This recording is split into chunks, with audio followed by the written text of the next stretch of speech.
मर गए सहस्राध्यांशी. कबीर महाराज सुंदर आपल्याला त्या ठिकाणी सांगतात, अरे बाबा 9 असणारे ग्रह देखील त्या ठिकाणी गेले.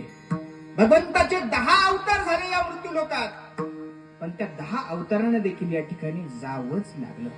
एखादा म्हणेल, अरे बाबा आम्ही चांगलं पुण्य करतो, आम्ही संसारात राहून देखील देवाला आठवतो, आमचं काही होणार नाहीये, आम्हाला या ठिकाणी राहावं लागेल. अरे पण तुम्हाला देखील या ठिकाणी जाणं आहे. कितीही मोठा असला माणूस, कितीही पैशावाला असला, कितीही पुण्य जरी संपादन त्याने केलेलं असलं, एखादा म्हटला घरामधील चांगला माणूस आहे, चांगलं गोड व्यक्तिमत्व आहे, कुणाच्या आद्यात नाही मध्यात नाही, फक्त साधू संतांची सेवा केली आहे, त्याच्या जीवनामध्ये फक्त परोपकारच घडलाय, पण लक्षात घ्या त्याला देखील या ठिकाणी जावं लागतं. आजा मेला पंजा मेला, बाप मसना गेला.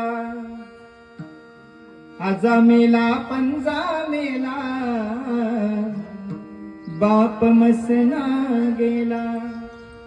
देखत देखत नातू पंतू हो,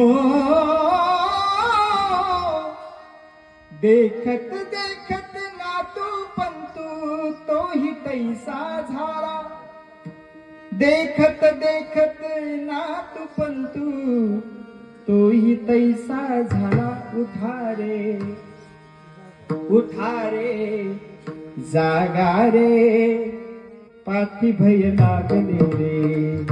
उठा रे जागा रे, पाठी भय लागले. कोण कोण आजा जातो, पंजा जातो, खापर पंजा देखील या ठिकाणी जातो. म्हणून प्रत्येकाला या मृत्यू लोकात आल्याच्या नंतर जाणं हे अपेक्षित आहे. प्रत्येकाला या ठिकाणी वरून जावंच लागतं. पण शहाणा मनुष्य तो असतो, जात असताना मागं काहीतरी शिल्लक ठेवतो. आपल्या जीवनामधील चांगली कर्म, आपल्या जीवनामधील चांगली कर्तव्य ज्याने आपल्या आयुष्यामध्ये केली असेल, त्याचा जन्म मात्र, त्याचं नाव देखील या ठिकाणी राहतं. बघा, मृत्यू लोकांमध्ये 3 जीव येतात. एक आपल्यासारखा सामान्य जीव असतो, दुसरा देव असतो, आणि तिसरे संत असतात. प्रत्येक जण या ठिकाणी येतो, पण प्रत्येक जण गेल्याच्या नंतर मागे काही शिल्लक राहतं, तर हे पाहणं गरजेचं आहे. जीव आपल्यासारखा जन्माला येतो, पण त्याचं मागे शिल्लक काय राहतं सांगा बरं बाबा. जीव मेल्याच्या नंतर, गेल्याच्या नंतर काय शिल्लक राहतं, तर त्याच्या जीवनामध्ये केलेलं त्याने चांगलं सत्कर्म, उत्तमाचे